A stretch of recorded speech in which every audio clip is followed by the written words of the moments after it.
नमस्कार. आवाज माझा वृत्तवाहिनीत आपल्या सगळ्यांचं स्वागत. वळूयाच्या काही ठळक घडामोडींकडे.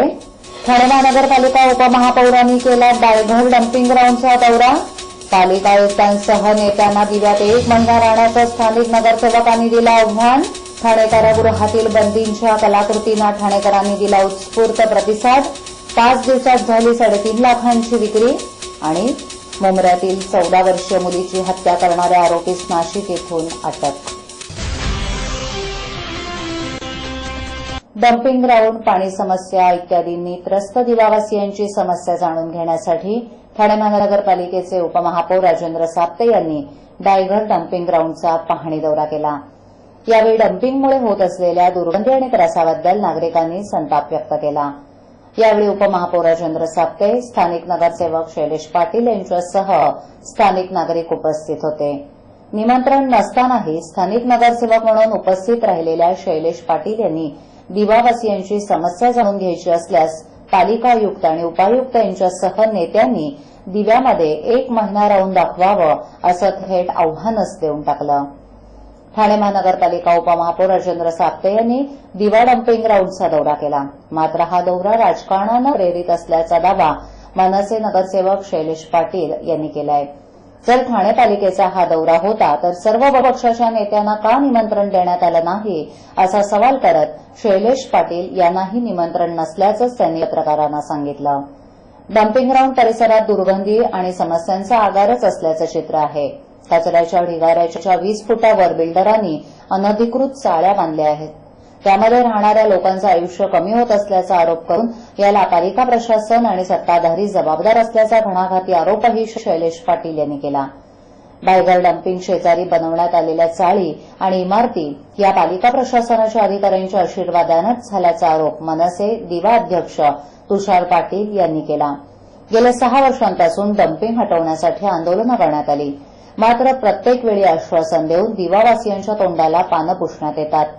पर्यावरण खात्यानं ही डम्पिंग अनधिकृत ठरवल्याचं पत्र दिलं असताना पालिका प्रशासन मात्र जमीन मालकाच्या ना हरकत प्रमाणपत्राचा आधार घेतेय. पालिका प्रशासन आणि पालिका सत्ताधारी यांनी मनावर घेऊन दिवावासियांचा गंभीर असलेला डम्पिंगचा प्रश्न सोडवण्याचा विचार केल्यास 1 तासात हा प्रश्न सुटू शकतो. मात्र तशी मानसिकताच नसल्याचा आरोपही शैलेश पाटील यांनी यावेळी केला. ठाणे महानगरपालिका हद्दीत घर घेताय का? मग ते अनधिकृत तर नाही ना, याची खातर जमा करा. अनधिकृत घर घेणं हा विकणाऱ्यासोबत विकत घेणारा देखील तितकाच दोषी असतो. तेव्हा घराची डोळस खरेदी करा. आपली कुठे फसवणूक तर होत नाही ना, यासाठी ठाणे महानगरपालिका मुख्यालयातील 4थ्या मजल्यावरील बांधकाम विभागात घराचा सर्वे नंबर, टिक्का नंबर याची खातर जमा करा. घराचं स्वप्न अवश्य करूया साकार, पण अनधिकृत घराचा नका करू कधीही विचार. अधिकृत घर म्हणजे उद्याची देखील निश्चिंती. अनधिकृत घराचे दार म्हणजे डोक्यावर कधीही तोडण्याची टांगती तलवार. जगणं तुमचं होऊ दे सुरेल गाणं, स्वच्छ सुंदर आणि अधिकृत घरांचं हजरं ठाणं. ठाणे महापालिकेतर्फे जनहितार्थ प्रसारित. ठाणे कारागृहात शिक्षा भोगत असलेल्या बंदींनी आपल्या कलाकारीतून बनवलेल्या विविध वस्तूंची विक्री आणि प्रदर्शन केंद्र ठाण्याच्या सेंट्रल हॉल इथे दिवाळीत उभारण्यात आलं होतं. बंदींनी बनवलेल्या विविध वस्तूंच्या विक्रीतून 3.5 लाखांची उलाढाल झाली आहे. गेल्या वर्षी हीच उलाढाल 1.5 लाख इतकी होती. वस्तू विक्रीतून मिळालेले पैसे बंदींच्या वाढीव वेतनावर खर्च केले जाणार असल्याची माहिती कारागृह प्रशासनानं दिली.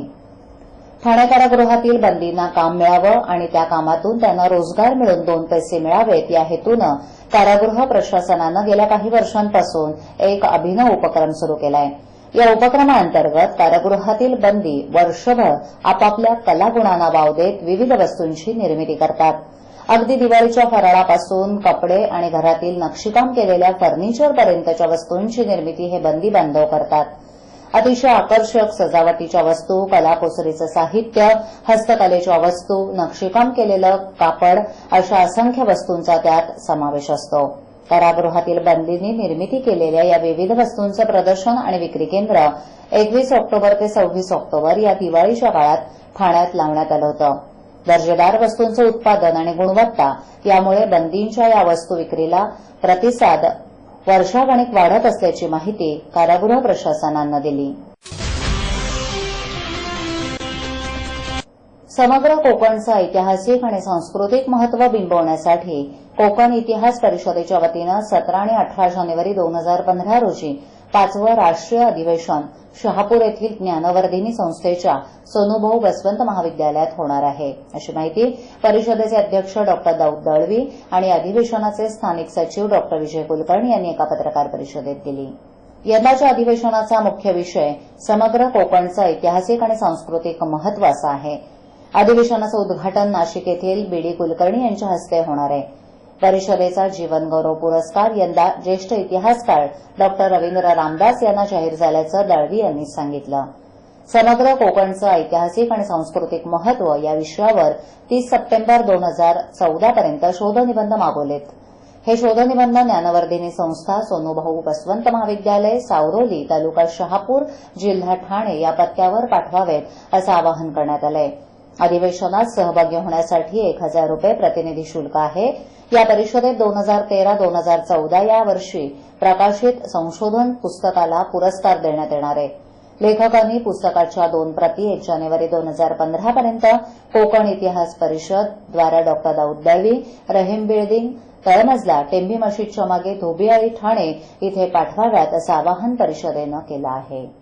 बाबा उद्या फी भरावीच लागणार. पैसे पाठवू कसे? सोपं आहे. TJSB मध्ये खातं आहे. हो आहे. गुड. एटीएम कार्ड आहे. मग पैसे इथल्या शाखेत टाका आणि त्याला कुठल्याही ATM मधनं काढायला सांगा. बँक नेटवर्कच्या कुठल्याही ATM मध्ये तुम्ही TJSBचे ATM कार्ड वापरू शकता. बाबा पैसे मिळाले. आता बँकिंग इज नो टेन्शन यार. गेल्या 6 महिन्यात पेट्रोलच्या दरात 7.5 रुपयांनी घट होऊनही त्यावर धावणाऱ्या हजारो रिक्षांचे भाडे मात्र कमी झालेलं नाही. त्यामुळे पेट्रोल रिक्षातून धावणाऱ्या लाखो प्रवाशांची खुलेआम लूट सुरू आहे. एरवी पेट्रोलच्या किमतीत थोडी जरी वाढ झाली तरी भाडेवाढीसाठी रिक्षा संघटना आंदोलनं पुकारतात आणि आरटीओ विभाग त्यांची तळी उचलून धरतात. मात्र प्रवाशांची ही लूट थांबवण्यासाठी साधी चर्चा देखील नसल्यानं त्यांना कुणी वालीच नसल्याचं चित्र आहे.